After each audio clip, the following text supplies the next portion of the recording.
If you lived there, you just sort of accepted the fact that at some point, things were going to disappear. But of course, that was the price you had to pay if you wanted to live in one of the most beautiful parts of Maine. It was a vast expanse of old-growth forest just 20 miles north of Augusta, Maine's capital city.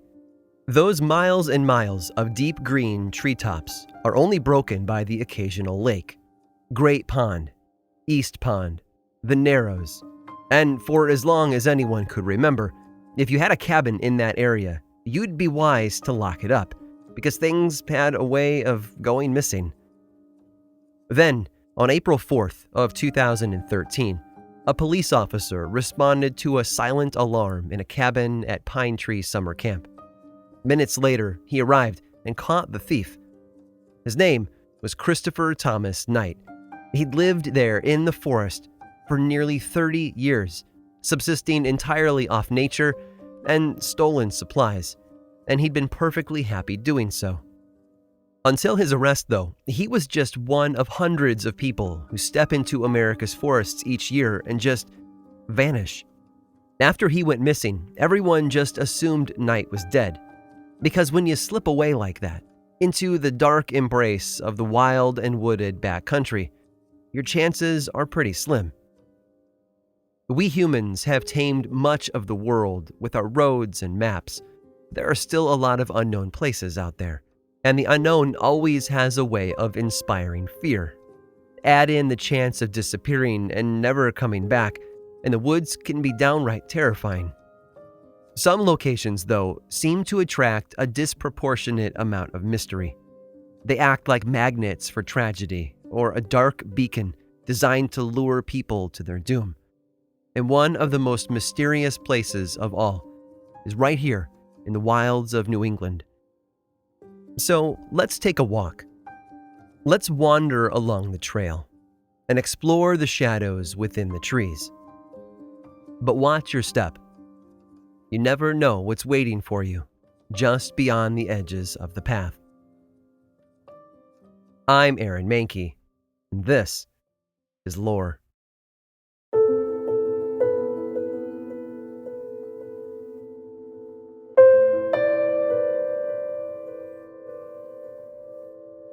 Benning Wentworth was a greedy, egotistical man, which made him a perfect fit for the age of British colonial expansion into the New World. In 1741, at the age of 45, he was appointed governor of the colony of New Hampshire. 8 years later, the Crown gave him the power to distribute land grants. In 1761, he drew up charters for new territory in what would one day become Vermont, arbitrarily drawing township squares all over the map.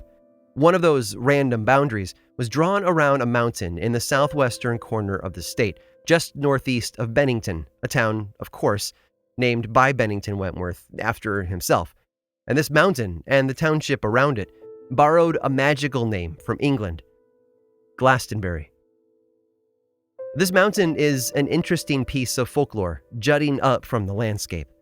Long before the British began to spread into the region, the land there belonged to the Algonquin nation of Native Americans, specifically the Abenaki tribe, and they have stories about the mountain there, stories that are not tourist-friendly. The Abenaki stayed away from the top of the mountain because they believed it was cursed. Hunters would frequently get lost there, thanks in part to the erratic wind that seemed to change direction every few minutes. But the biggest reason for staying away was the legend of the Enchanted Stone. They say it looked like any other boulder on the mountain, but if you were unlucky enough to step on it, you would vanish into thin air. So quickly, in fact, that you wouldn't even have time to scream. Because of all of that, when the first settlers arrived in southern Vermont, the Abenaki strongly urged them to avoid settling on the mountain, which, of course, they did anyway. In 1791, at the time of the first state census, Glastonbury Township had a total of 6 families living there, but it wasn't until after the Civil War was over that the population broke 100. That's when people started to realize, hey, there are a lot of trees here. So they built a sawmill, and then another, and soon they were building kilns too, dozens of them, all running non-stop to create charcoal, that was then exported to places like New York for use in iron production. And with all that economic growth came a lot more people. In 1872, the Bennington-Glastonbury Railroad was constructed as a way to move the charcoal down the mountain faster and to bring settlers back up. But wherever humans gather in large numbers, so does darkness. It's like a cloud that follows us around. Wherever we build communities, tragedy and loss and death just sort of come with the package. In 1892, a sawmill worker named Henry McDowell attacked another man, John Crawley, by picking up a rock and beating him to death. Before the authorities could capture McDowell, he skipped town and headed south. He made it as far as South Norwalk, Connecticut, before he was taken into custody, but it only got weirder from there. He confessed to the murder, but blamed it on the voices in his head. They wouldn't stop, he said, and they wanted him to kill again. So he was returned to Vermont and placed in the state asylum there. For a while, at least. Local legend says that McDowell escaped the facility and made his way back to Glastonbury by hiding on one of the train cars that headed up the mountain. If the legend is true, he lived out the rest of his days right there in the forest. 5 years later, in 1897, John Harbour and his brother Harry were out hunting just south of Glastonbury Mountain. They had separated a bit, although in the forest all you really needed was a few dozen feet of distance before you felt isolated and alone. At one point, Harry heard a gun go off, and then a cry for help from somewhere nearby. "I've been shot," the voice of John had shouted. Harry searched the area, but he couldn't find his brother. He gathered some friends to help, but still, they had no luck. It wasn't until the following morning that they finally stumbled upon his body. But there was something not quite right about the scene they discovered. First, John's body was found laying under the wide branches of an old cedar tree, with his rifle laying beside him. But the gun was loaded and seemed to be just out of reach, as if someone else had placed it there later. And there were also drag marks in the pine needles and dirt, indicating that John had been dragged to the tree. No one ever figured out how John Harbour had been killed. No other hunter came forward to confess they accidentally shot the man, and no other clues came to light. It was murder, that much was clear, but it would forever remain a tragic cold case, which, in most other towns, might stand out on the pages of local history as a major story. But Glastonbury wasn't like most towns. The people there were no stranger to unusual occurrences. Yes, John Harbour's death was mysterious, but it also wasn't the first time something unexplainable had happened. And tragically, it wouldn't be the last.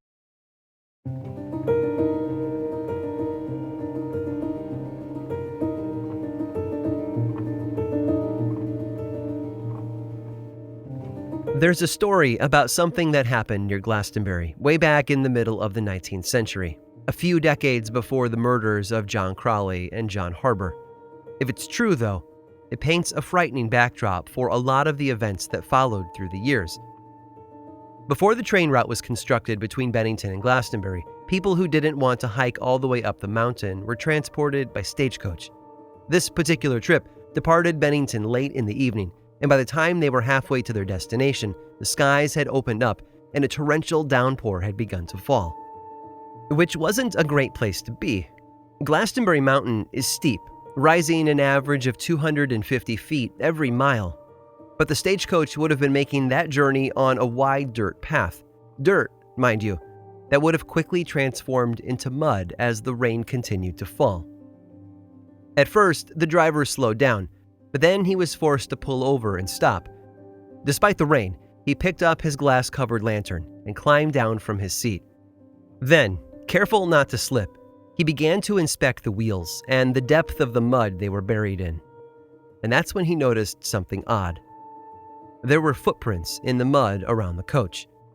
Footprints that were much larger than his own, and if the impressions were any indication, the feet that made them weren't wearing shoes.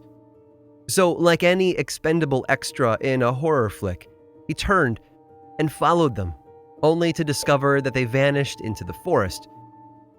That's when something large and powerful slammed into the side of the carriage. Passengers began to exit the coach, spilling out into the mud and rain. A moment later, the stagecoach toppled onto its side. Then, slowly emerging from the darkness at the side of the road, a shape stepped into the weak lantern light. They say it was tall, perhaps 2 heads taller than a grown man. The thing, whatever it was covered entirely in wet, matted hair, and its eyes seemed to reflect a yellow light back from the lantern. For a long, tense moment, the creature stood there beside the wreckage of the overturned stagecoach before turning away, blending into the shadows once again. Life in Glastonbury was certainly never boring. Between the nighttime encounter with what would become known as the Bennington Monster and the murders to follow a couple of decades later, people in the area never really felt completely safe in their isolated woodland community. But there was more to worry about than mysterious creatures. Glastonbury, you see, was dying. It was inevitable, really. When your only business is cutting down trees, chopping them up, and then burning them, it has a way of transforming a place. By the late 1880s, all the local forest was gone, stripped away by the economic greed of the town. They tried to fight it, though. Beginning in 1894, everything was reinvented with an eye toward bringing in summer tourists. The local coal-powered train was converted over to electric passenger trolleys. Buildings in town were gutted and remodeled to serve as hotels and a casino. It was expensive, sure, but it was also their only hope. If they could no longer sell the forest, they had to market something else to the community. And for one season, it worked. During the summer of 1897, scores of people traveled far and wide to experience life in a frontier resort town. The hotels were full, and the casino offered ample entertainment. But a mountain stripped of its forest is a mountain ill-prepared for spring, and when the calendar rolled around and the snow began to melt, something happened. A flood. The technical term for it is a freshet, when snow and rain overfill a river and cause flooding. And in the spring of 1898, a powerful flood rushed down the mountainside and washed away the trolley tracks. In one tragic moment, the town's new lifeline had been severed, and like a garden without water, everything began to dry up and die. Over the years to come, Glastonbury all but vanished. The hotels and casino fell apart. Homes disintegrated until nothing but their foundation stones remained.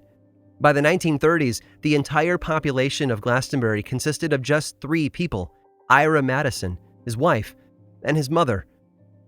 In 1937, Glastonbury became the first town in Vermont to be officially disorganized, and then, for the next 2 decades, empty.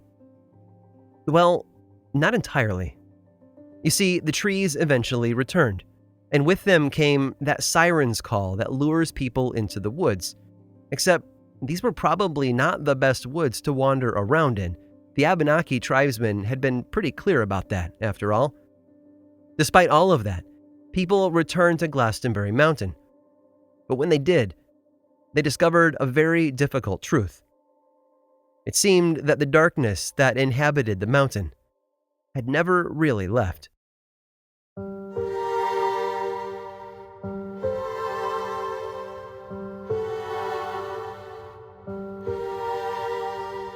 On November 11th of 1943, 2 men went hunting just north of Glastonbury Mountain.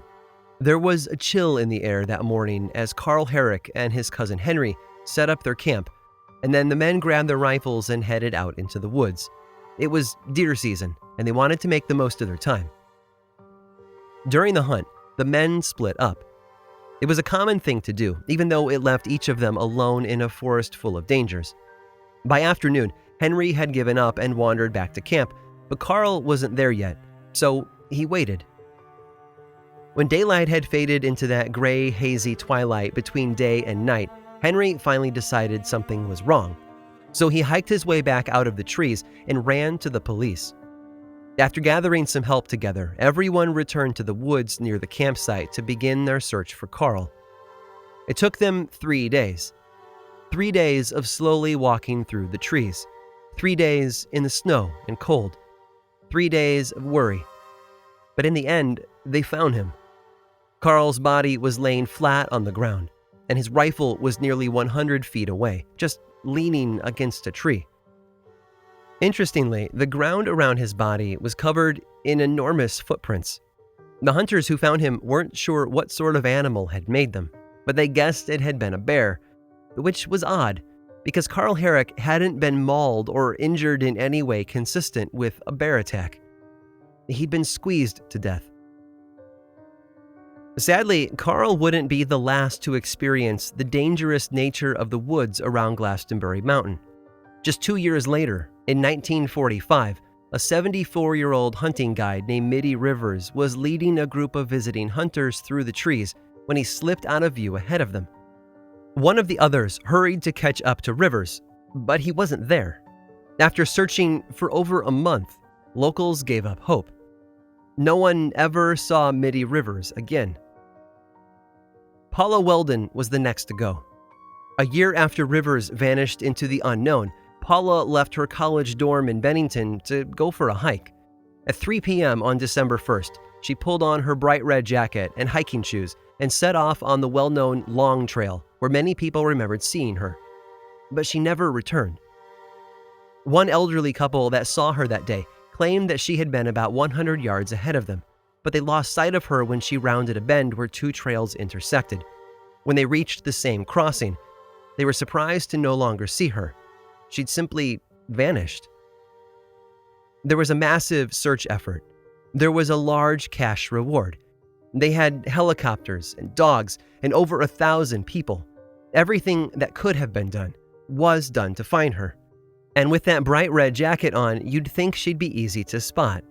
But after 3 long weeks of fruitless searching, they all went home empty-handed. 4 years later, on October 9th of 1950, Paul Jepson was out with his mother in their truck. I've read that the Jepsons ran the town dump, or were maybe pig farmers, so I'm not exactly sure what Paul's mother was doing that day. But she pulled over there near the tree line and got out of the truck for a moment, leaving 8-year-old Paul inside. When she returned, he was gone. She shouted for him, but no one answered. Overcome with panic, she called the authorities for help, and soon a whole team of rescue workers began to scour the woods there. It also might be worth pointing out that, like Weldon, little Paul was wearing a red jacket. But it wasn't meant to be. Paul's scent was followed by bloodhounds all the way to an intersection where it vanished. The same intersection, according to some locals, where Paula Weldon disappeared in front of the elderly couple. The Glastonbury Woods, it seems, had claimed another life. Later that same month, Frida Langer and her family were camped on the east side of the mountain. Frida was 53, incredibly knowledgeable of the area around the mountain, and a skilled hiker. So when she and her cousin Herbert Elsner headed out for a hike on October 28th, they expected a good workout through some beautiful scenery, and nothing more. About 10 minutes into the hike, Frida slipped while crossing a small stream. She wasn't hurt, but the fall had soaked her clothes and shoes, which she knew was not going to make for a comfortable hike. So she told her cousin to hold tight and ran back toward camp to quickly change. After waiting for almost an hour, Elsner started walking back toward camp. He wasn't sure what had been taking Frida so long, but he assumed he would bump into her on the trail at some point. But he didn't. And when he stepped out of the trees and into camp, no one else had seen her either. Over the decades since all of the disappearances occurred, there have been a lot of theories tossed around. Perhaps that creature witnessed in the rain that night near Long Trail was still active and alive. Or maybe other humans are to blame, even a local serial killer. Some have even suggested that after Henry McDowell escaped from the Vermont State Asylum, he took up residence in the forest right there and was somehow still alive and healthy enough in the 1940s and 50s to kidnap and kill people. It's all guesswork, though, unclear and open to speculation. What is clear is the historical record. Real people have stepped into those woods and vanished. People with lives, and families and futures that all came to an abrupt end in the shadows between those trees. And all of that loss comes with its own fair share of real pain. It's a sobering thought. The one thing we all wish would vanish into the woods, all of that loss and pain and grief, seems determined to stick around.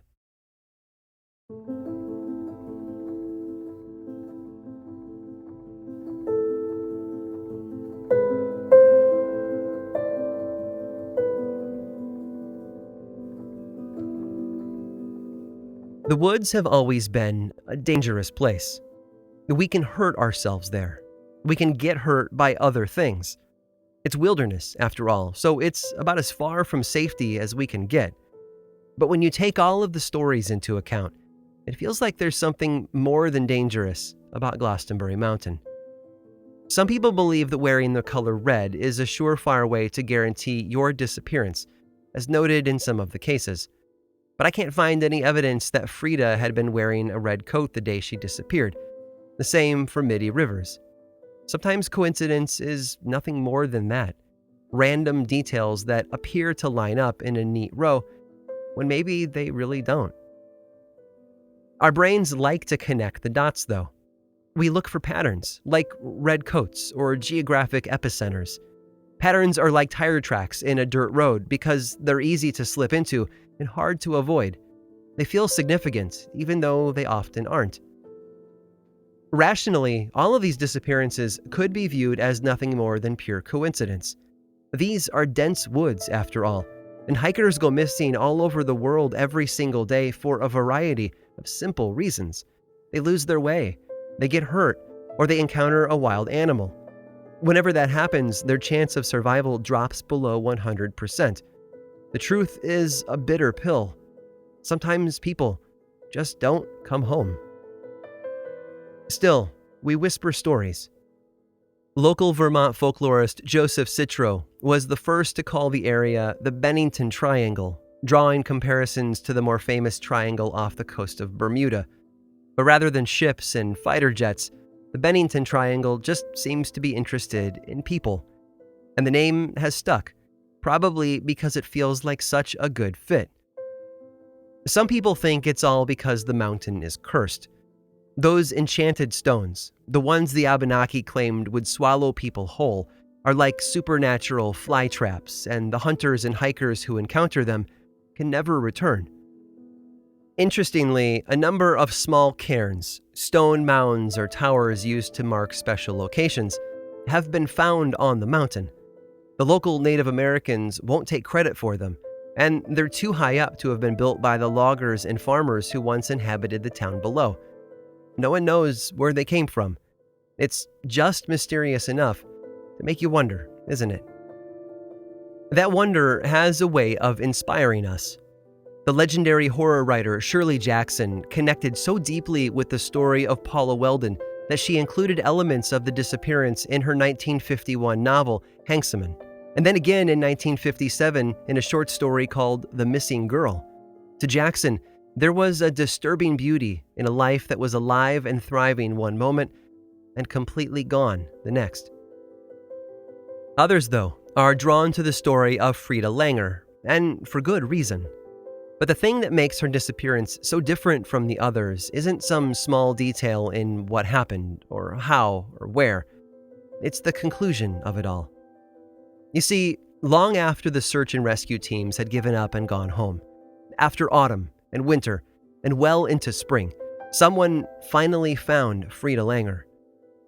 Her body was discovered in a wide-open area that had been thoroughly searched by hundreds of volunteers 7 months before, just lying in the grass in plain sight. No cause of death could be determined. This episode of Lore was researched, written, and produced by me, Aaron Mahnke. And you can also follow the show on Facebook, Twitter, and Instagram. Just search for Lore Podcast, all one word, and then click that follow button. When you do, say hi. I like it when people say hi. And as always, thanks for listening.